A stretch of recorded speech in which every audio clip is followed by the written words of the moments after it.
There's a new sense of urgency for Russia. A day after Luhansk attack, Ukraine has carried out deep strikes inside Russia. This even as Russian President Vladimir Putin has vowed retaliation. Here's a report.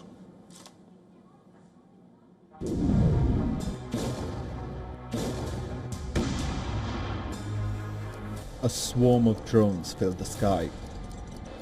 A loud explosion triggered a building collapse. Windows shattered and glass blew out everywhere. A deadly aerial strike by Ukraine struck the Russia-occupied Luhansk region. Several people were killed and many injured in the aerial assault.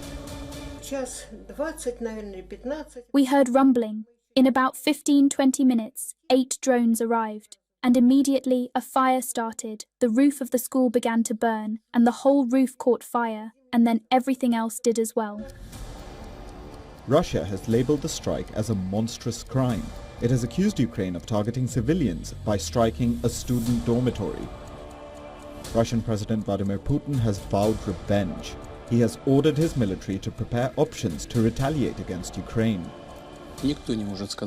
No one can say that they were supposedly trying to hit some other target, that our own defenses shot them down and they accidentally hit this building. The strike was not accidental. It came in 3 waves. 16 UAVs at the very same spot. Of course, we will investigate the details. They will be investigated.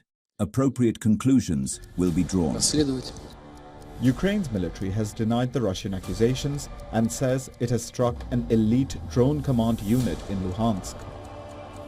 Ukraine reportedly used long-range and medium-range FP-2 strike drones, FP-1 systems, and small commercial reconnaissance copters to strike the Russian-occupied region on Friday.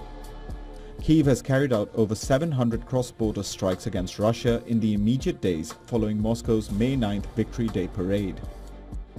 In the latest, Ukrainian drones have struck energy and industrial facilities deep inside Russia, targeting a chemical plant in Perm-Krai and sparking a fire at a major fuel terminal in the southern city of Novorossiysk.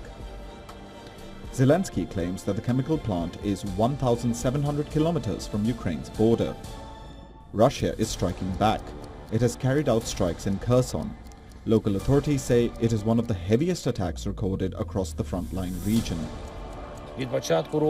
Since the beginning of the year, 590 kilometers of our territory have been liberated and are now under our control. This trend is certainly not in the occupiers' interest. We continue to increase the number of Russian personnel we have eliminated. As the fighting rages on, Ukraine expects US proposals on new formats of peace talks. The US State Department has approved a $108.1 million foreign military sale for the maintenance and modification of the Franken-Sam Hawk air defense missile systems for Ukraine. But at the same time, Washington has sent a strong message on mediating peace talks. So it will have to lead, and if we can play a role in making that happen, the president is very much interested in doing it. If someone else would like to handle it, they should.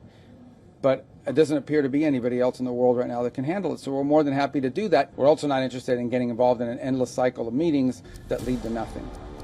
With Russia vowing retaliation and Ukraine continuing long-range strikes, the battleground remains hot, and peace talks appear to be a pipe dream. Bureau Report, WION. World is One.